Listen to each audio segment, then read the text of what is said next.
Apa kabar Anda semua? Kembali berjumpa dengan saya Hersmono Arif dari Forum News Network. Saya akan mengajak Anda jalan-jalan ke pinggiran atau ke lereng gunung untuk menemui Bung Rocky Gerung. Untuk kelihatan di sana kan, wah, outdoor suasana. Gitu ya, Bung Rocky Gerung ya. Ya, saya lagi di luar menikmati hijau. Dan semoga hijau dari Gunung Pancar tiba juga di Jakarta. Yes, saya kira suasananya lebih sejuk dibandingkan dengan situasi di Jakarta ini menjelang hari Rabu. Meskipun Rabunya bukan Rabu Pon, tapi Rabu Pahing. Ini kan orang ribut-ribut soal reshuffle kabinet, begitu. Jadi lihat suasana di sana adem juga gitu. Ini bagi yang berminat pengen jadi menteri. Tapi kan banyak orang sebenarnya kalau publik udah bilang emang gue pikirin mau reshuffle atau enggak gitu. Nggak penting sebetulnya, isi reshuffle itu isi yang mau dibikin rame juga nggak ada fungsinya, didiamin juga pasti berjalan. Jadi kita harus hentikan cara berpikir yang parsial. Mending kita bicara hal yang besar itu, tentang potensi Indonesia terjebak di dalam rejim yang semi-authoritarian dan kemudian bergerak ke arah new authoritarianism.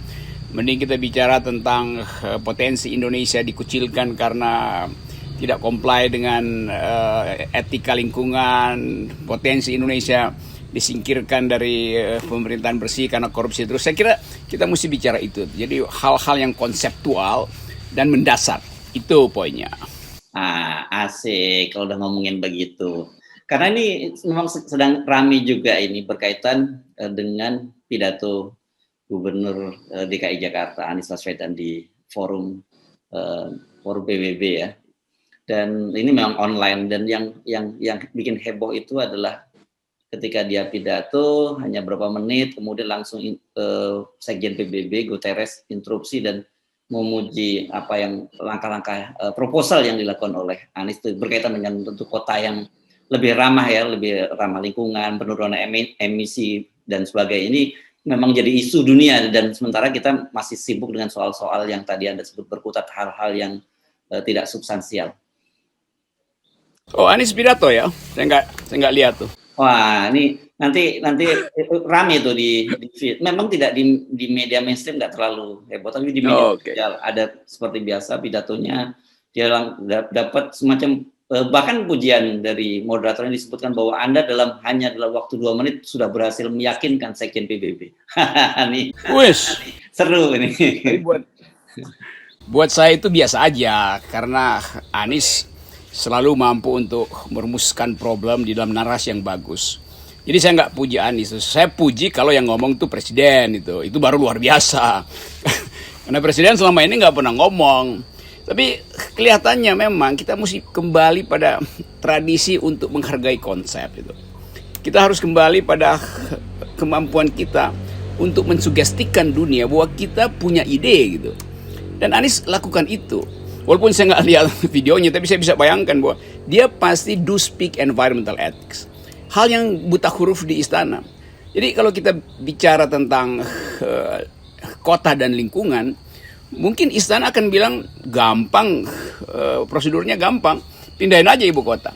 Jadi menghindar dari problem, lalu memindahkan problem ke Kalimantan itu yang akan diketawain oleh Sekjen PBB kalau seandainya Pak Presiden bilang itu. Saya bayangkan misalnya Pak Presiden ikut di dalam pembicaraan ini, lalu Presiden bilang problem ibu kota kotor itu gampang Pak Sekjen PBB, saya udah siapkan ibu kota baru tuh. Jadi dia tinggalkan problema dan membuat problema baru di Kalimantan. Tapi Anies lakukan hal yang sebaliknya, bahwa dia ingin selesaikan di Jakarta itu. Kan itu bedanya tuh. Tapi saya kira tuh pembicaraan tadi malam, pidato Anies itu pasti nggak disampaikan oleh para booster pada presiden. Dan kalaupun disampaikan pasti diedit tuh, karena nanti ditanya Pak Presiden apa yang diomongin oleh Anies. Oh, itu soal 3 periode, itu soal radikalisme tuh. Pasti itu yang disampaikan. Nah, kalau itu yang disampaikan, maka Presiden ketawa-ketawa. Wah, bagus Anies tuh. Karena dia nggak paham apa itu isu lingkungan itu. Atau dalam bahasa tunjuk poin, mikir ora aku. MOA, bukan aku orang mikir. Mikir ora aku. Nah, Kita balik sedikit grammarnya supaya singkatannya enak. MOA, MOA. Mikir ora aku. Dan itu sebetulnya tuh. Jadi kalau Anies melakukan sesuatu yang sifatnya mendunia, memang kita membutuhkan kemampuan untuk menghasilkan pikiran tingkat dunia.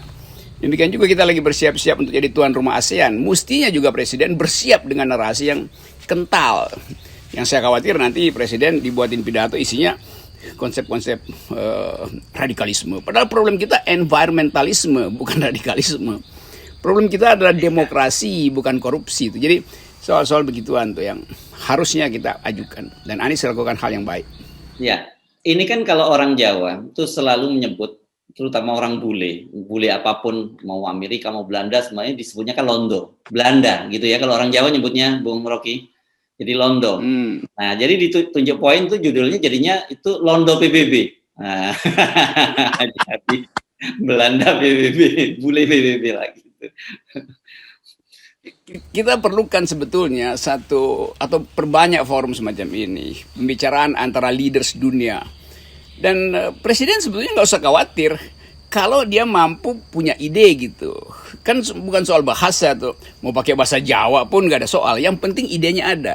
Karena bahasa itu cuma peralatan untuk menyelenggarakan dan menyampaikan ide. Presiden bisa berpidato di PBB pakai bahasa Jawa, minta tolong pada FNN misalnya, dilatih di dalam unjuk poin. Tetapi soalnya adalah beliau jarang berdiskusi dengan orang-orang yang punya konsep, sehingga beliau sebagai presiden kehilangan orientasi. Dia nggak ngerti bagaimana arah bangsa ini, apalagi arah bangsa harus ada di dalam konteks arah umum dunia. Secara umum dunia mengarah pada efisiensi ekonomi itu dengan mengurangi energi buruk, dengan bikin kesepakatan untuk menghalangi ekstraktif industri. Tapi justru presiden lakukan hal yang bertentangan dengan grammar dunia, maka dia dikucilkanlah dari pembicaraan. Kan nggak mungkin PBB mengundang Presiden Jokowi untuk pidato di PBB di dalam soal environmental problem, karena itu akan kesulitan sebab berpidato menghasilkan ide itu harus built in dengan pikirannya tuh. Kalau dibuatkan konsep itu kelihatan itu pidato yang dibaca doang gitu. Kalau dia datang dari pikiran yang otentik, dari kejernihan melihat problem, maka intonasinya, grammarnya juga akan lain. Itu yang bisa memukau, memikat, dan menimbulkan tepuk tangan. Jadi tepuk tangan karena ide, bukan tepuk tangan karena sekedar basa-basi itu. Ya, iya. Nah, tadi karena Anda menyinggung soal pidato di PBB dan sebagainya, memang ada catatan kita. Itu ada catatan, bukan kita, catatan media lah yang betul bahwa sudah periode pertama selama 5 tahun itu kan Pak Jokowi tidak pernah hadir dalam sidang di PBB. Nah, baru kemarin itu sidang akhirnya beliau hadir, itu pun karena pakai protokol COVID. Jadi beliau pidato dari Jakarta dan itu pidato juga direkam sebelumnya. Jadi bukan pidato langsung, tidak ada interaksi seperti itu. Seperti ketika Anies menyampaikan pidato dan kemudian langsung diinstruksi oleh Sekjen PBB. Ya, memang cukup mengejutkan kalau ada seorang Sekjen PBB menginstruksi dan untuk memberikan apresiasi. Nah, ini kan beda. Nah, bahasa itu bahkan kalau saya cek lagi, Presiden Jokowi sudah mengeluarkan perpres sebenarnya tentang bahasa ini. Memang untuk kepala-kepala negara, ketua pemerintahan, bahkan termasuk gubernur itu diwajibkan menggunakan bahasa Indonesia. Jadi betul Anda yang sampaikan, nggak perlu, bukan persoalan bahasa saya kira, karena kalau ada bahasa itu ada translator. Kita tahu kalau di PBB kan puluhan bahasa diterjemahkan. Tapi persoalan ide, gagasan gitu. Nah, ini saya mau menyinggung soal ini karena berkaitan tadi sepakat orang nggak peduli lagi dengan masalah reshuffle, tapi orang justru sekarang begitu melihat Anies dan sebagainya, orang malah bicara tahun 2024. Kan? Jadi lompatnya ke sana karena, nah, saya melihat ada semacam kecenderungan di Indonesia itu mencari semacam antitesa presiden-presiden sebelumnya, dan orang seperti Jokowi ini kan dulu disebut sebagai antitesa dari SBY. SBY kan orangnya sangat teratur, sangat apa, dan banyak orang nyebutnya jaim gitu. Sementara kemudian muncul Jokowi yang gue banget gitu. Nah, sekarang tiba-tiba ketika muncul Jokowi kok gini banget ya, nggak pernah tampil di dunia internasional, rindu seperti Bung Karno. Orang tiba-tiba rindu gitu, seorang pemimpin yang balik, yang bisa membawa nama Indonesia di di mata dunia tidak lagi cuma sibuk berkutat dengan urusan dalam negeri yang tadi ada sebut radikalisme, Pancasila dan sebagainya. Ya, antitesa itu penting untuk menghidupkan dialektika. Tetapi baik itu tesa, antitesa, dan sintesa, dia tetap bertumpu pada kekuatan akal itu. Jadi di kita selalu dianggap antitesa itu artinya anti akal. Karena SBY pakai akal, maka Presiden Jokowi nggak perlu pakai akal gitu kan. Kan ngaconya di situ kan. Jadi sebetulnya kita menghendaki 2024 ada pertandingan ide tuh. Dan ya sebetulnya dari sekarang aja kita lihat, oh Anies paham tentang lingkungan. Jadi mau didebat apa di 2024 dengan Anies kalau dia maju sebagai presiden tuh? Ya nggak perlu lagi soal lingkungan, kan udah pasti kalah kan. Cari cara lain itu kan. Lain misalnya kalau nanti debatnya juga dikasih kisi-kisi itu. Padahal sebetulnya debat itu sekedar ujung dari reputasi yang dicicil sejak hari ini. Sekarang kita kumpulkan cara Anies mengucapkan pikiran, narasinya apa, logiknya bagaimana, tuh kemampuan untuk mengkompilasi ide bagaimana. Bandingkan dengan Pak Jokowi yang isinya itu aja tuh, lalu angkat-angkat tangan sedikit-sedikit tuh, merdeka segala macam. Kan itu soundbite yang nggak diperlukan. Karena kita mesti tuntun bangsa ini di dalam duel argumentasi itu. Itu aja sebetulnya. Ya, dari manapun dia latar belakangnya, mau militer, mau sipil, bisnismen, orang kecil, segala macam. Tapi memimpin bangsa itu harus dengan argumentasi. Nah, saya mungkin menganggap bahwa pujian Sekjen PBB pada Anies itu pasti diedit oleh buzzer untuk disampaikan pada Pak Jokowi. Takut Pak Jokowi tersinggung gitu. Saya kira kita perlu mendorong ya, bukan berarti sementara ini kan yang muncul itu baru Anies. Tapi kita tentu mendorong calon-calon lain dan kemudian silakan berdebat dengan Anies atau dengan siapapun untuk menunjukkan kualitas Anda sebagai seorang calon presiden dan biarkan publik memilihnya, kan begitu Bung Rocky harusnya ya. Iya, saya usul begitu. Jadi Anies itu penantang, itu lepas dari nanti ada yang nyalonin apa enggak. Tapi Anies itu dia memimpin DKI dan dia punya standar berpikir itu. Jadi siapa yang mau maju dalam politik sebaiknya mulai lakukan latihan diam-diam dengan memanfaatkan video-videonya Anies kan. Mau Ganjar Pranowo, Ridwan Kamil, Jokowi sendiri, Puan Maharani, siapapun yang pernah disebutkan. Mungkin di kamar perlu dia latih di depan cermin tuh. Kalau Anies ada di sebelah kanan, apa yang dia mau ucapin? Karena Anies jadi standar.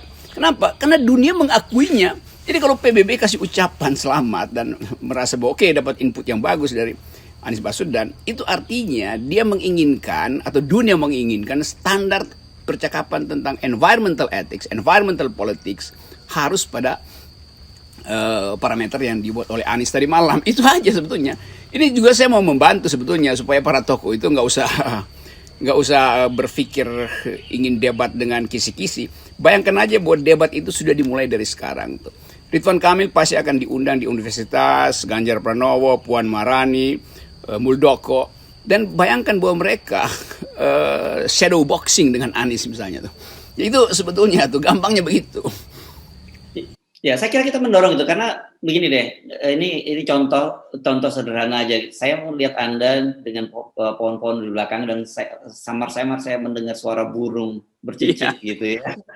Itu luar biasa dan saya kira saya memahami kekhawatiran teman-teman kita di Kalimantan gitu. Nah, itu coba Anda wah itu luar biasa itu kan. Hijau terus Oke.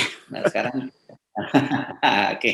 Nah, itu kan asik banget ini. Nah, saya membayangkan teman-teman di Kalimantan, terutama Kalimantan Timur ini kan pasti ada kekhawatiran yang luar biasa ketika ibu kota dipindahkan dan kemudian kepentingan kapitalisme masuk di sana. Mereka bakal kehilangan gini situasi yang sekarang Anda nikmati itu. Ya di belakang saya ada pohon misalnya. Nanti kalau misalnya Presiden Jokowi di Kalimantan memotong pohon itu demi ibu kota, kan pasti ada hutan, ada pohon yang mesti ditebang. Lalu Jokowi datang ke depan publik, ya itu kan cuma pohon, itu penting untuk lahan ibu kota. Tapi pohon yang di belakang saya ini, itu sungai. Karena sungai itu artinya bukan apa yang tiba di laut, tapi apa yang tiba di pucuk pohon untuk dievaporasi buat jadi awan itu. Jadi setiap pohon adalah sungai kecil di dalam batang pohon itu mengalir sungai-sungai kecil dalam kapiler untuk kemudian tiba di ujung pucuk pohon lalu diembunkan. Jadi pohon adalah kumpulan sungai kecil gitu. Itu logiknya begitu tuh. Nah, kalau hal-hal begituan presiden nggak nangkap, dianggap pohon itu ya udah dia cuma tumbuh. Padahal di dalam pohon banyak sungai kecil yang mengalir melalui kapiler untuk kemudian membantu fotosintesis, lalu diuapkan menjadi embun, lalu diturunkan kembali buat menutupi bumi pagi hari, lalu kita menikmati kesejukan. Kan logika itu simple kalau ada yang mampu ajari presiden. Tapi konyolnya nggak ada yang ngerti itu, sehingga presiden juga nggak di-brief dengan baik tentang environmental ethics. Jadi hal-hal beginian yang diperlukan supaya Indonesia diingat sebagai bangsa yang berpikir itu. Ini kalau kita ngomongin soal lingkungan ini memang sangat menarik, tetapi mungkin banyak orang tidak sadar gitu, dan orang baru menyadari setelah terjadi kerusakan. Jarang sekali orang yang menyadari menganggap sebagai sebuah given, sebuah pemberian. Ya, Indonesia memang sudah melimpah ruah dan kita tinggal menebang pohon dan itu pohon lain akan tumbuh begitu saja kan, karena kita ingat bahwa tongkat dan batu katanya jadi tanaman di Indonesia. Iya, tongkat dan batu bisa jadi tanaman. Kalau yang nanam itu orang yang pakai otak itu kan. Sebaliknya pohon ditebang itu, tongkat dan batu jadi tanaman, artinya jadi beton itu, batu jadi fondasi itu. Kan kita mau supaya istana itu tidak buta huruf terhadap isu lingkungan. Saya dengar segala macam upaya dari Asfinawati, LBH, dari Greenpeace, dari Dandi Laksono bikin film untuk memperlihatkan bagaimana Jawa itu pasti akan tenggelam. Tapi seolah-olah bagian itu nggak dianggap. Orang ribut terus dengan radikalisme dan segala macam isu yang justru memecah belah. Jadi istana nggak punya narasi, sebetulnya narasi hijau, narasi yang menghijaukan bumi itu. Yang ada narasi merah yang marah terus itu. Itu soalnya. Jadi kita perlu ubah Indonesia dari narasi merah yang padam, merah padam, marah melulu, ke narasi hijau yang sejuk gitu. Saya bicara ini dalam rangka warna biasa ya, bukan warna Indonesia. Ini salah ditafsir lagi. Ada yang sensitif kalau Anda menyebut soal warna-warna ini, padahal kan sejak poin kita selalu, kemampuan kita untuk memperluas percakapan itu dibatasi oleh warna-warna politik. Kalau merah udah pasti beginian, kalau hijau udah pasti kadron segala macam. Padahal kita menginginkan ada prisma atau gradasi yang memperlihatkan bahwa semua warna harus tumbuh di Indonesia. Bukan sekedar secara ideologis, tapi secara psikologis. Kan kita melihat warna merah sekarang ketakutan gitu. Padahal merah itu adalah keberanian, bukan sumber ketakutan kan. Kan begitu Bung Karno bilang kan, kalau merah waduh gawat nih. Kalau hijau wah radikal nih. Padahal hijau adalah bukti bahwa kita masih punya oksigen dan karbon yang diperlukan buat fotosintesis sehingga terbentuk hijau daun itu. Jadi soal-soal semacam ini yang saya selalu katakan, kembalikan politik pada pembicaraan intelektual. Dengan cara itu kita mengademkan suasana, sekaligus memberi harapan bahwa generasi di depan punya kemampuan untuk meliterasi bangsa ini dengan bermacam konsep yang beredar di dunia. Itu sebetulnya. Ya. Jadi saya kira sebelum kita mengakhiri perbincangan kita perlu bikin disclaimer ya, Bung Rocky. Kalau kita membahas hari ini soal bagaimana Sekjen PBB memuji Anies, itu bukan kita sebagai tim sukses Anies, tapi kita setidaknya menjadikan sementara ini Anies benchmark gitu. Kalau mau jadi pemimpin kita, silahkan kalian berdebat dan nanti kita akan menilai. Kalau ternyata ada yang jauh lebih bagus dari Anies, punya konsep-konsep berkaitan dengan lingkungan yang kemudian diakui dunia, ya kita yang pilih itu gitu. Dan tanpa lagi kita melihat ada persoalan-persoalan radikal, ada persoalan-persoalan yang label dan sebagainya. Kita nggak ingin jadi tim sukses siapapun. Kita hanya ingin memastikan bahwa ide itu, ide tentang lingkungan, ide tentang demokrasi, kemajemukan itu sukses di masa depan. Jadi FNN, Rocky Gerung Official, Harus Point, Tunjuk Point, itu semua dimaksudkan untuk memperluas pembicaraan. Anies juga nanti kita undang untuk debat tentang hal itu, karena kita mau tahu konsekuensi dari pujian PBB terhadap Anies. Tapi sekali lagi saya hanya mau katakan per hari ini, jadi per hari ini Anies adalah standar untuk memajukan atau memundurkan Indonesia. Karena Anies ada di situ udah. Lain kalau nanti satu waktu misalnya diganti Ganjar Pranowo bisa ngomong secara fasih di forum PBB tentang isu lingkungan, gender equality, tentang multicultural. Nah, kita pakai Ganjar sebagai standar isu kebudayaan. Ahaye juga begitu. Ahaye fasih bicara tentang global politics, bicara tentang daya tahan pertahanan kita, kemampuan semacam itu kita jadikan Ahaye standar untuk isu-isu global misalnya. Jadi gampang aja sebetulnya tuh. Jadi nggak usah baper lah nih buzzer. Sekaligus kita bantu supaya buzzer itu jangan berhenti jadi dungu maksudnya. Yes, oke. Merdeka. Oke. Oke, terima kasih Bung Rocky.